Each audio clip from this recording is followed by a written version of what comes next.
Thank you, Mr. Chairman. And welcome, Commissioner Clayton. Now that I know that you are, in fact, the captain of the ship. I knew that was going to get me in trouble. Thanks, Mr. Scott.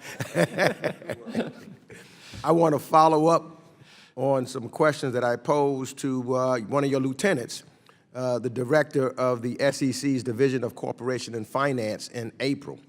And I asked him about the SEC's intention to either adopt or reject recommendations from the agency's Investor Advisory Committee. The committee recommended better disclosure rules around dual-class stock structures. The advisory committee also recommended creating a pilot program to monitor shareholder disputes arising out of such structures. As you know, these structures are common among Silicon Valley's tech giants like Facebook. In fact, you may have seen where there was, I read in an article, an investors' revolt against Mark Zuckerberg at their annual shareholders meeting, because they can create a system where the average investors, including teachers and firefighters and the like, have less power to hold CEOs and board directors accountable. And we see when they can't, things can happen.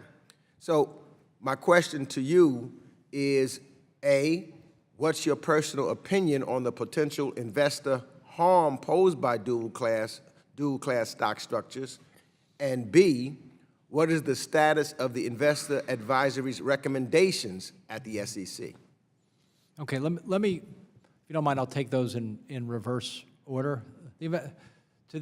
The Investor Advisory Committee recommendation regarding making sure that the disclosure around governance and what dual-class structures mean to governance, and particular to your point, what it means to investors in terms of their ability to participate in governance, I 100% agree that that disclosure needs to be clear and accessible. And to the extent it's murky, it should not be. Your rights as a shareholder, whether they are one share, one vote, or whether there's a super vote stock that dilutes your voting ownership, you should be able to know that clearly from the disclosure. I believe that. So that. On my personal views on corporate governance, I am not a one-size-fits-all corporate governance person. My experience across our markets and across the globe is that trying to dictate a one-size-fits-all governance model for public companies does not make sense.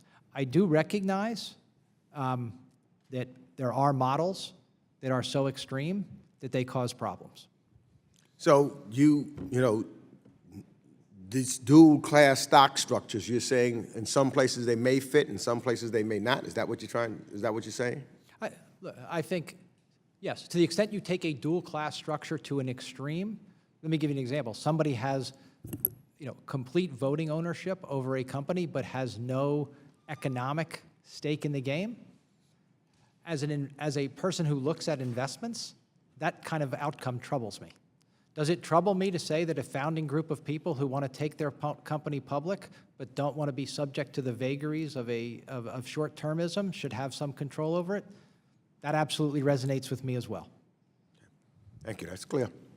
Let me also ask you, Commissioner Clayton, and I've asked you this before, about the SEC's intentions to go beyond merely monitoring its board diversity rule and to actually improving the board diversity rule. As you know, investors in the SEC's Advisory Committee on Small and Emerging Companies have found that the current board diversity rule to be unhelpful in determining the race, gender, and ethnicity of board directors.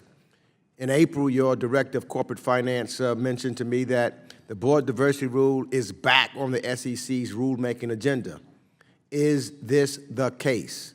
And after monitoring compliance with the board diversity rule for some months, have you come to a conclusion on whether or not the rule should be enhanced so that investors could have more complete information on the composition of their boards? Yes, it is the case. The dialogue that Director Hinman and his colleagues have had with companies around this, to the issues that you raised, has, I would say, raised some additional considerations about what companies think is appropriate and what the individual directors think is the appropriate type of disclosure. But I expect that we're going to move forward in some form. I never want to overpromise, some form with this rule. It's on our rulemaking agenda, and we're going to do something.